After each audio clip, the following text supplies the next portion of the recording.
नेपालदूत.com को नेपाल संवादमा छौँ हामी। यो कोरोना खबरको विश्वव्यापी चाहिँ सङ्क्रमणको बेलामा पनि नेपालको राजनीतिक अवस्था अलि तरल देखिएको छ। करिब 2/3 बहुमत भएको नेपाल कम्युनिस्ट पार्टी नेकपाभित्रको अन्तर्द्वन्द पनि देखिएको छ। सँगसँगै चाहिँ कम्युनिस्ट आन्दोलन एकीकृत भयो भन्ने एउटा अपेक्षाका बीच पनि यसमा केही आशंकाहरू देखेका छौँ। यो बारेमा नागरिकको ठुलो चासो छ।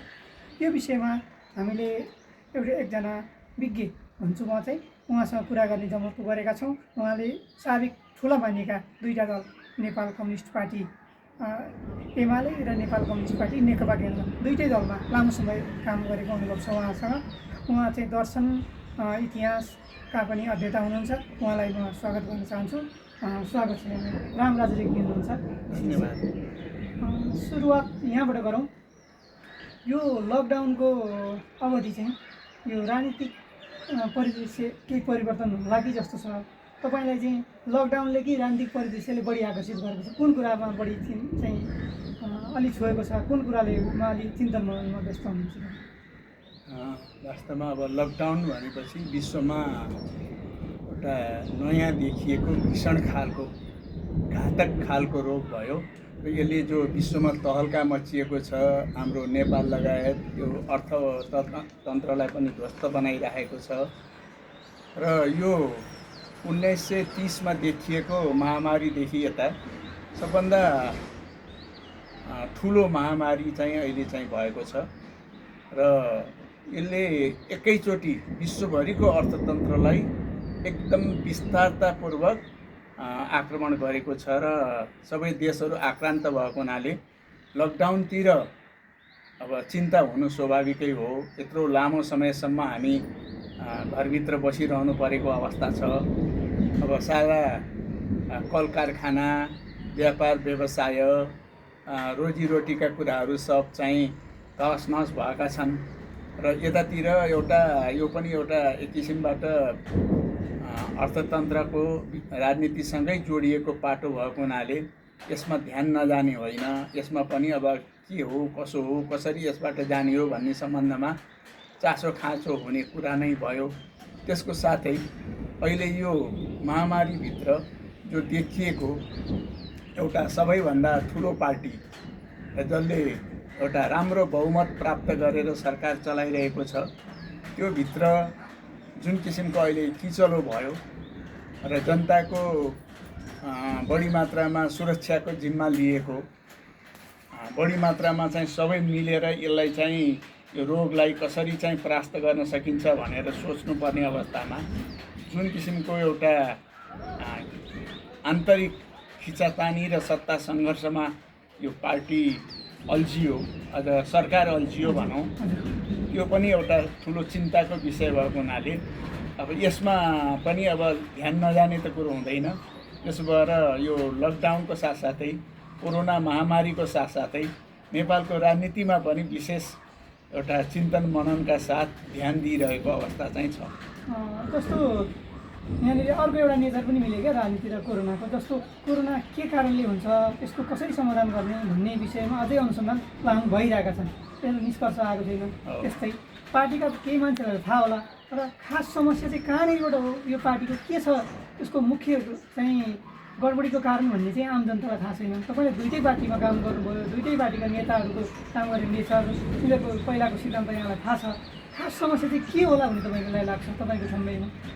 अब यो समस्या नआउनुपर्ने हो, किनभने जनताले एउटा दुईटा पार्टीहरू संयुक्त रूपबाट जो सँगै आए हुन त निर्वाचन भएको बेलामा दुईटा पार्टी एकै ठाउँमा आइसकेका थिएन, तर चाहिँ अब हामी आउने हौँ भनेर जनतालाई एउटा विश्वास दिलाएर संयुक्त रूपबाट उम्मेदवारहरू घोषणा गरेको अवस्था हो।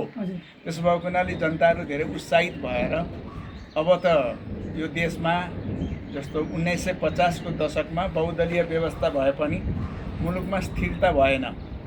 सरकार गिराउने र भत्काउने अनि एउटाबाट अर्को सरकार बनाउने भन्ने खालका खेलहरू नै भए र त्यसबाट मुक्ति पाउनको लागि र एउटा अब त देशले विकास हुनु पर्यो, यो कसपसको अवस्था भएमा जनताले सुख शान्ति पाएनन् भनेर विश्वास गरेर, कम्युनिस्टहरूलाई विश्वास गरेर जनताहरूले मत दिए र देशको परिस्थिति पनि अहिले कम्युनिस्टहरूको पक्षमा, वामपन्थीहरूको पक्षमा यो नेपालको जनमानस हजुर देखिएको छ।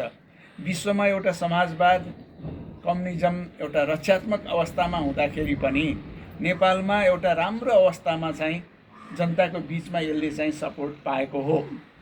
तर के त भने जुन पार्टीहरू मिले, अब सरकार चलाए संयुक्त रूपबाट, त्यसबाट ठुलो उपलब्धि पनि भयो, 2/3 पनि प्राप्त भयो। तर जुन रूपबाट अगाडि जानु पर्थ्यो त्यो के भन्दाखेरि चिन्तनहरू हामीमा, पहिला त यो पार्टी वैचारिक रूपबाट सँगै आएन, एकै ठाउँ आएन। विचारको भन्दा पनि एउटा निर्वाचनको सत्ता स्वार्थको हिसाब किताब गरेर नै यो दुईटालाई संयुक्त गराइयो भन्छु म। म त अब के भन्दाखेरि एउटा विचारको आधारमा एकता हुनुपर्छ, सिद्धान्तनिष्ठ एकता हुनुपर्छ, विचारलाई नै हामीले अगाडि राख्नुपर्छ भन्ने मान्यताको मेरो चाहिँ कुरा हो। म त्यसैमा चाहिँ अडिग छु। तर जुन रूपबाट भयो त्यो रूपबाट गएन, पार्टी एकता नै विचारको आधारमा भएन। यो त के भन्दाखेरि हामी मिल्यौँ भने ठुलो पार्टी हुन्छौँ, हामीले बहुमत प्राप्त गर्छौँ, सरकार चलाउँछौँ भन्ने खालको कुरो भयो। ठिकै छ, बहुमत ल्याउने, सरकार चलाउने पनि राम्रै कुरा हो र अहिले चाहिँ अहिलेको अवस्थामा त्यो आवश्यक कुरा पनि हो। तर चिन्तन त्यसैमा सीमित हुनु भएन।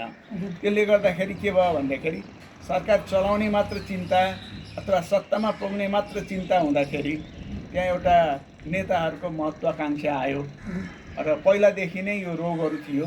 विशेष गरेर माओवादी केन्द्रमा भन्दा पनि नेकपा जो एमाले तत्कालीन, त्यसमा चाहिँ के त भन्दाखेरि माधव नेपाल पक्षको, यता झलनाथको, केपी ओलीको विभिन्न गुटहरूले चाहिँ एक आपसमा टक्कर लिएको अवस्था थियो। हुन त माओवादीमा पनि, माओवादी केन्द्रमा पनि त्यस किसिमको गुटहरू नभएको त होइन, तर ती करिब करिब किनारा लागेको अवस्था थियो। एकछत्र रूपबाट एउटा प्रचण्डले नै नेतृत्व सम्हालेको अवस्था थियो र यिनीहरू जो सँगै आउँदाखेरि नै त्यसैले नै काम गर्यो। मुख्य त के भन्दाखेरि जोगीदेखि भैँसी डराउने, भैँसीदेखि जोगी डराउने, त्यो खालको चाहिँ एउटा वातावरण क्रिएट भयो र बाहिर फेर मिल्यौँ, हामी एकगठ भएर जान्छौँ भने पनि आखिरमा यिनीहरूले त्यो गर्न सकेनन्। जसको अब यिनीहरूले अझै पनि पार्टीलाई पूर्णता दिन सकेका छैनन्। अब यो मेरो मान्छे राख्ने र तेरो मान्छे राख्ने भनेर हिसाब तौल्दा आखिरमा त्यो चाहिँ त्यत्तिकै गुज्रिएर गएको छ, अलपत्र छ। र त्यसैको परिणाम हो। यो सबैभन्दा अहिलेको परिस्थिति आउनलाई त नेतृत्वमा रहेका महत्त्वपूर्ण नेताहरूकै एउटा सत्ता स्वार्थ हो। यो पछिल्लोचोटि देखिएका जस्तो यो चाहिँ राष्ट्रिय सभामा मनोनयनको कुरा आयो, त्यसपछि के अरे यो विधेयकहरूको कुरा आयो। खास गरी यसले कुरा बिग्रिएको हो कि अलि यो श्रृङ्खला त अलि लामो छ, के देख्नुहुन्छ तपाईँको? यो कुरा बिग्रिएको त के भन्दाखेरि यो त्यो पनि हो। वास्तवमा ती सबै कुरा केमा जोडिए भने अहिले मैले भने नि, अब खड्गप्रसाद ओली अध्यक्ष हुनुभयो, प्रधानमन्त्री पनि हुनुभयो, अनि प्रचण्ड पनि अध्यक्ष हुनुभयो। या एउटै पार्टीमा दुईटा अध्यक्ष भए। पहिला त यही नै अस्वाभाविक कुरा हो। एउटा पार्टीमा एउटै अध्यक्ष हुनुपर्ने थियो र तर दुईटा अध्यक्ष बनाउनु पर्यो, त्यही नै कमजोरी रहेको छ। त्यसले गर्दाखेरि दुईटा अध्यक्ष हुँदाखेरि एउटा पावर सेयरिङमा बराबरीको कुरो मिलाउन सकेनन्। र दोस्रो कुरो के भन्दाखेरि त्यहाँ के देखियो भन्दाखेरि बढी मात्रामा अहिलेको सेनारियो हेर्दाखेरि बढी मात्रामा खड्गप्रसाद ओलीलाई यो एमाले वृत्तबाटै, अब त्यहाँ पुरानो भनौँ न, पार्टीभित्रको पुरानो चाहिँ एमाले पक्षको अब दुईटै पद लिन हुँदैन, एउटा पद छोड्नुपर्छ। हुन पनि पार्टीले पारित गरेको कुराहरू पनि त्यही हो। अब एक व्यक्ति एक पद, वान म्यान वान पोस्ट भन्ने हो। तर के त भन्दाखेरि त्यसको पालना प्रधानमन्त्रीबाट भएन, अध्यक्षबाट।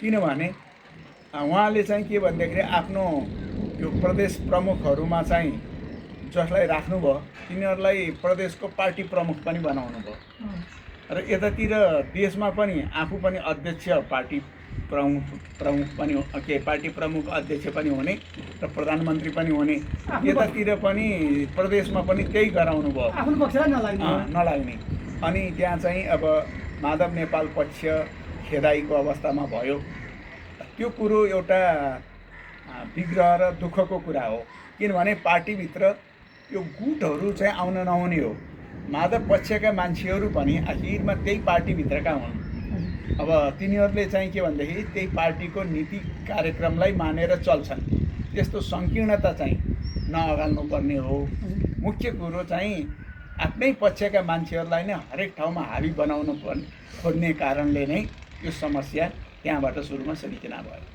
जस्तो यहाँनिर अलिकति सरकारको विषयमा कुरा गरौँ न यो संसदीय व्यवस्थामा बनेको सरकार हो संसदीय व्यवस्था अङ्गाले कम्युनिस्ट पार्टीको सरकार हो यो सरकारले चाहिँ पुँजीवादी चाहिँ कार्यविशेषको सरकारले त पुँजीवादी नै मानेको छ WTO सबै मानेको छ है यो परिवेशमा अलिकति जनपक्षीय निर्णयहरू अलिकति चाहिँ आधारभूत आवश्यकतालाई जनतालाई अलिक सहज रूपमा बनाउने खालका निर्णयहरू गर्नुपर्नेमा विविध ठुला योजना परियोजना चाहिँ कुनै बिजनेस हाउसलाई स्वास्थ्यको रूपमा दिनेदेखि लिएर विभिन्न ठाउँमा चाहिँ के भन्छ घोटालाहरू भएकासम्म काण्डहरू आए अब यो कुनै नेताहरू चाहिँ नेपाल 81 आएका होइन लामो सङ्घर्षबाट आएका नेताहरू छन् यो पार्टीमा यो कार्यप्रणालीले के देखाउँछ यिनीहरू कम्युनिस्ट नेतृत्वमा जालान् कि अब यो सरकारको कम्युनिस्ट पार्टीको भविष्य के देखाउँछ अब वास्तवमा त्यहाँ सक्षम व्यक्तिहरू जस्तो पार्टीले एउटा चाहिँ के अहिले सुरुमै आफ्नो घोषणापत्रमा आफ्नो विधानमा के उल्लेख गरेको छ भनेदेखि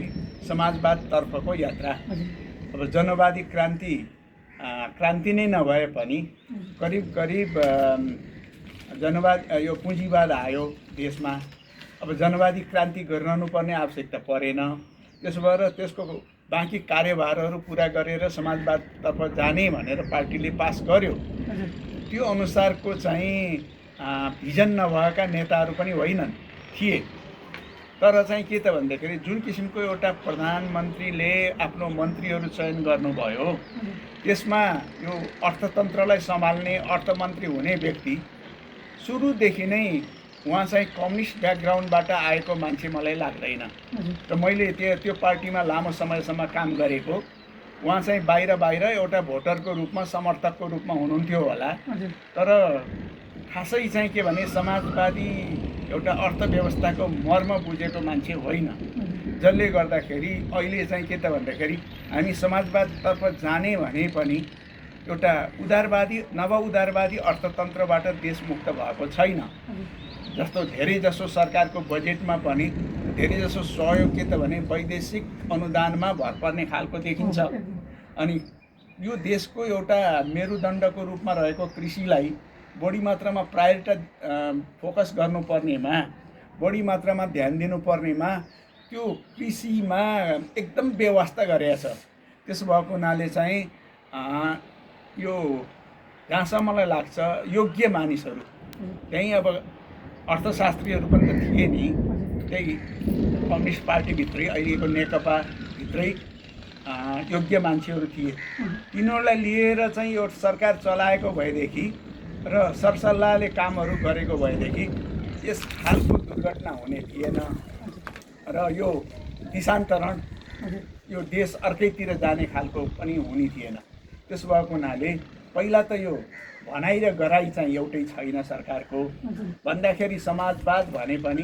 हामी कम्युनिस्ट हौँ भने पनि कार्यशैली हेर्दाखेरि पुँजीवादलाई त्याग्न सकेको जस्तो छैन अझै पनि कर्पोरेटहरूको यो साम्राज्यवादी जो एउटा कम्पनीहरू बहुराष्ट्रिय कम्पनीहरूलाई यो नेपाल सरकारले बाइपास गरेर जान सकेको अवस्था छैन जस्तो भन्नुहोस् न अब ल्याटिन अमेरिकामा ह्युगो च्याभेजले जो आए सत्तामा अब त्यहाँ आउँदाखेरि उनीहरूले चाहिँ पुरा अमेरिकी कम्पनीहरूलाई राष्ट्रियकरण गरे त्यहाँ र पुरै देशको अर्थतन्त्रलाई सुदृढ बनाउने खालको एउटा राम्रो पोलिसीहरू ल्याए संसदीय व्यवस्थाबाटै गएका हुन् तर त्यो खालको त्यो ल्याटिन अमेरिकाको जस्तो चाहिँ बोलिभियाको जस्तो अनुभव यो नेपाल कम्युनिस्ट पार्टीले अपनाउन त्यसबाट सिक्न सकेन, त्यसलाई अपनाउन सकेन र उही भनाइमा मात्रै हामी वामपन्थी कम्युनिस्ट रह्यौँ।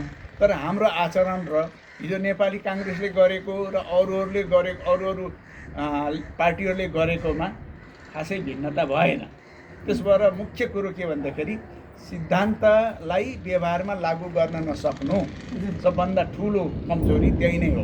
त्यसले गर्दाखेरि नै यहाँ चाहिँ अहिले देशमा चाहिँ धेरै समस्याहरू आइरहेछ र तपाईँले भने चाहिँ हामी चाहिँ खास समाजवादको दिशातिर जान सकेका छैनौँ। जस्तो तपाईँको अनुभवले के भन्छ, यो नेपाल कम्युनिस्ट पार्टी सुध्रिएर सम्हालिएर यहाँ इमान्दार कार्यकर्ता पनि छन्, सुध्रिएर सम्हालिएर समाजवादी पथमा अगाडि बढ्छ कि यिनीहरू सत्ता स्वार्थ सिद्धिएपछि आफ्नो बाटो हिँड्छन्? के भयो? आकलन त अनेक छन्, तपाईँलाई चाहिँ के लाग्छ?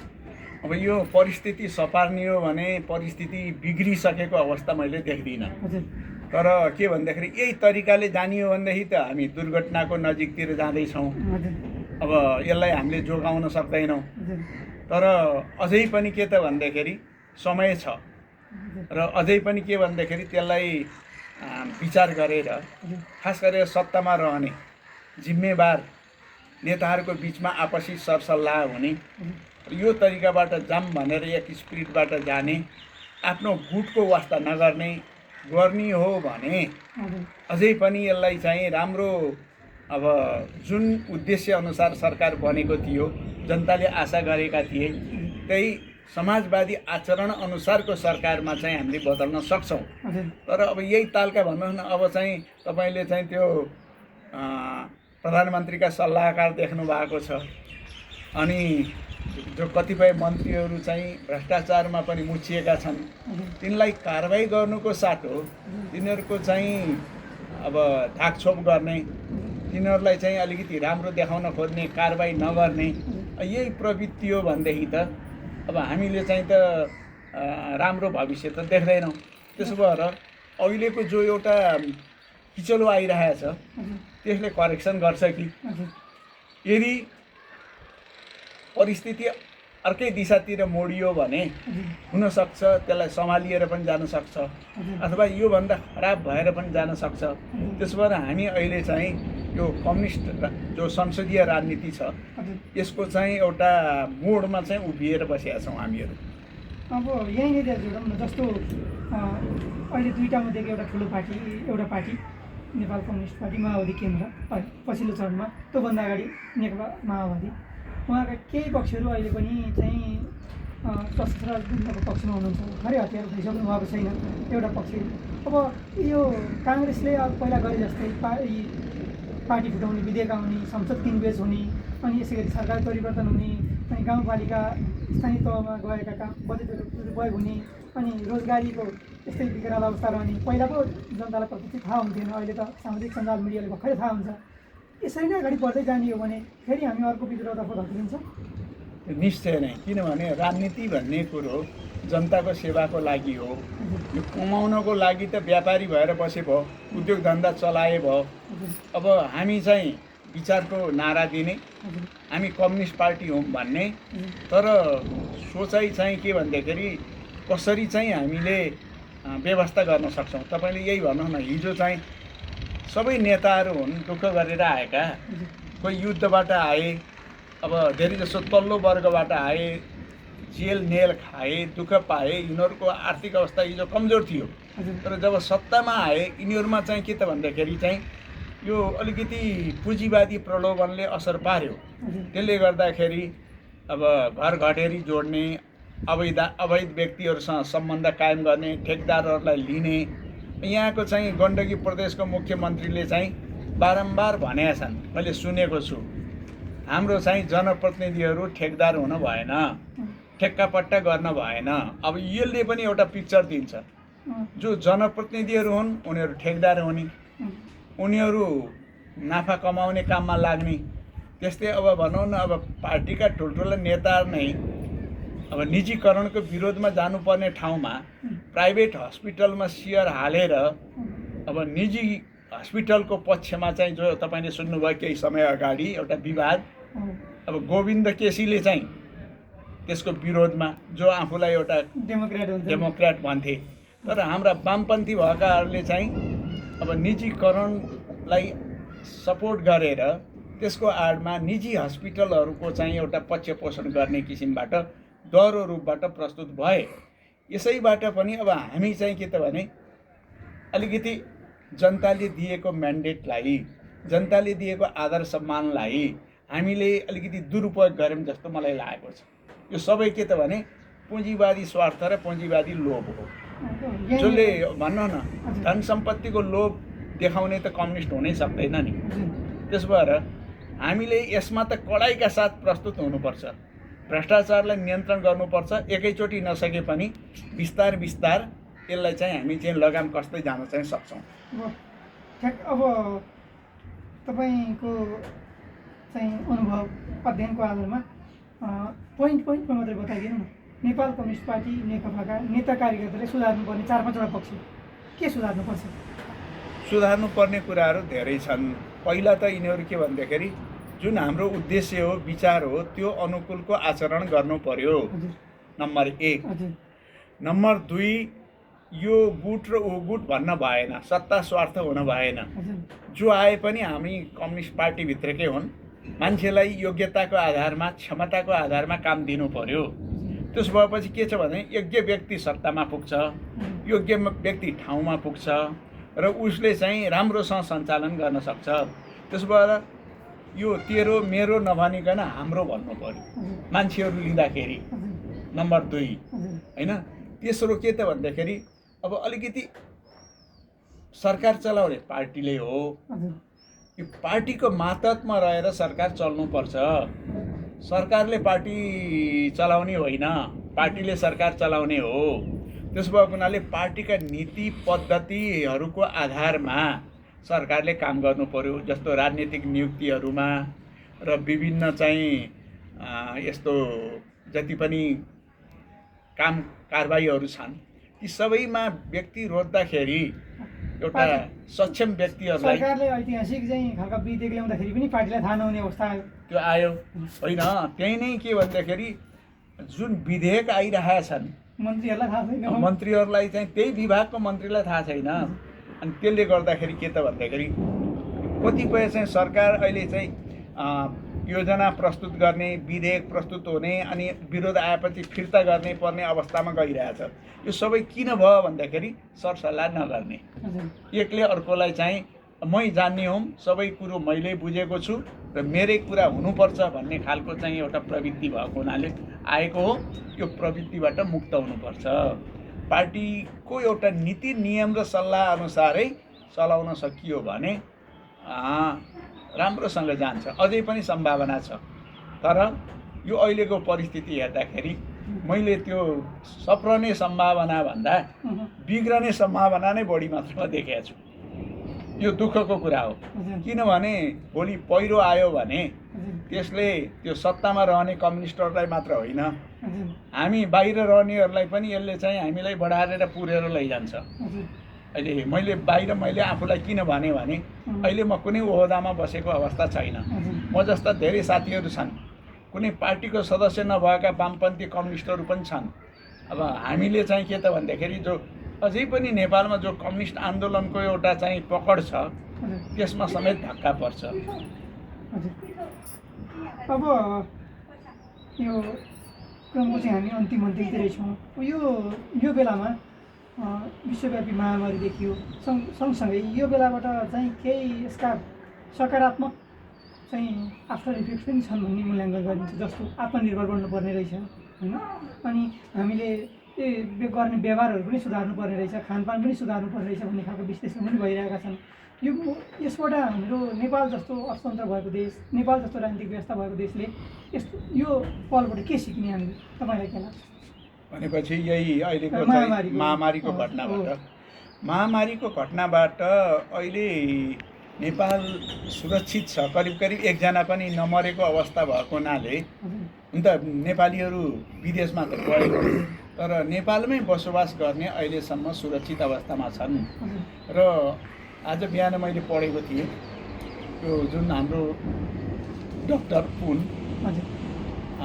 उनले चाहिँ होइन के यो हाम्रो अहिले कारबाही गरेको के मन्त्री के विज्ञ भयो नि सर्वरोग नियन्त्रण उसका सरुवा नियन्त्रणका शुक्रराज त्यो हस्पिटलका हजुर विज्ञ अहिले विवादको उसमा आइरहेको थियो नि उहाँले नै भनेको कुरा के छ भन्दाखेरि यो हामीले जुन अहिले कोरोना भाइरस भनेर भनिरहेछौँ कोरोना त कोरोना ग्रुपकै हो तर कोभिड-19 होइन कोभिड-19 होइन कोरोनाकै अर्को एउटा त्यति कडा नभएको रूप हो त्यस भएर नेपालीहरूले मृत्युवरण नगरेको भनेर उहाँले एउटा नयाँ कुरा गर्नुभएको छ नेपालमा चाहिँ नयाँ हुनु उहाँले त्यो कुरा गर्नुभयो त्यो कुरो पनि हुनसक्छ र अर्को कुरा के पनि भन्नुभयो भने हामीमा चाहिँ पहिलादेखि नै कोरोना भएको र हामीमा इम्युनिटी पावर भएको हुनाले पनि हामीले चाहिँ अहिले जित्न सकेको हो र सङ्क्रमित व्यक्ति पनि नमरेको भन्ने छ जे होस् त्यतातिर अहिले नजाउँ जे कारणले हो नि हामी सुखद अवस्थामा छौँ तर भविष्य मैले के देखाएको छु भन्दाखेरि विश्व अर्थतन्त्र मात्र होइन हाम्रो पनि 1 महिनाभन्दा बढी भयो यो सारा चाहिँ ठप्प भएको अवस्था छ र नेपालीहरू धेरैजसो जो बाहिर बसेका छन् तिनको कमाइको भरमा हामीले अर्थतन्त्र चलाइरहेछौँ रेमिटेन्स हाम्रो प्रमुख स्रोत छ तर त्यो के भन्दाखेरि आम्दानीको स्रोत यो अब गुम्ने अवस्थामा छ किनभने अब ती देशमा अझै चाहिँ 1-8 वर्ष यो रोकिनेवाला छैन अहिले झट्टै चाहिँ यसको सिम्टम छैन रोकिन्छ भन्ने त्यसो भएर त्यहाँ गएकाहरूलाई चाहिँ त अब उनीहरूले त सकेसम्म अब आफ्नै नागरिकको सुरक्षा हेर्छन् हामी त काम गर्न जाने कामदार मात्र भयौँ त्यसो भएको हुनाले त्यो अवस्थामा उनीहरूले जाऊ भनेका छन् कतिपय ठाउँमा अस्ट्रेलियाले जाऊ पनि भन्यो अब आउन सक्छन् उनीहरू आए भने यहाँको चाहिँ डामाडोल स्थिति हुन्छ भोलि र त्यो अवस्थामा हामीले धान्ने कसरी हो उत्पादन छैन पुरै मात्रामा भारतमा निर्भर गरेका छौँ भारतबाट पनि आयात भन्ने कुरो हुन्छ भन्ने कुरा के ग्यारेन्टी छ भन्नुहोस् न अब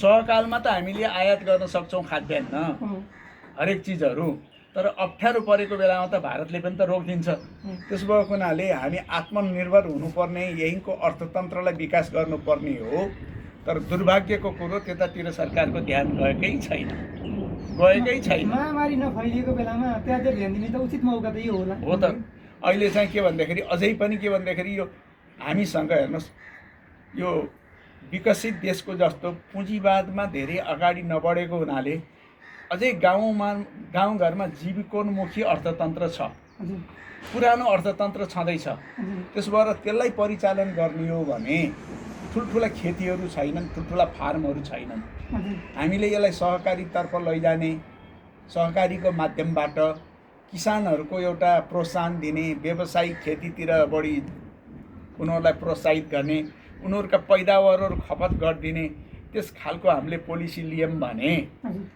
अझै पनि हामी आत्मनिर्भर रहन सक्छौँ त्यसो भएको हुनाले त्यो दिशातिर जानै पर्छ तर यो यसरी चाहिँ उल्झनमा फस्ने आन्तरिक सङ्घर्षमा फस्ने भयो भने त्यो पनि अब हामीले कसरी आशा गर्ने त्यतातिर सरकार जान्छ भनेर पनि कसरी भन्ने त्यो भन्न नसकिने अवस्था छ तर यही परिस्थितिमा सधैँ अल्झिएला भनेर भन्न पनि भएन परिस्थिति सल्टिएला यदि सल्टिएछ र पार्टीहरूमा एउटा पार्टीमा नेकपामा एउटा सहमति भएर एउटा राम्रो तरिकाबाट फेरि जाउँ भन्ने एउटा सहमति कायम भएर आयो भने अब हाम्रो सरकारले चाहिँ त्यतातिर ध्यान दिनुपर्छ भन्ने मेरो आफ्नो सुझाव छ हाम्रो अनुरोधलाई स्वीकार र महत्त्वपूर्ण विचार व्यक्त गरिदिनुभयो। यहाँलाई धेरै धन्यवाद।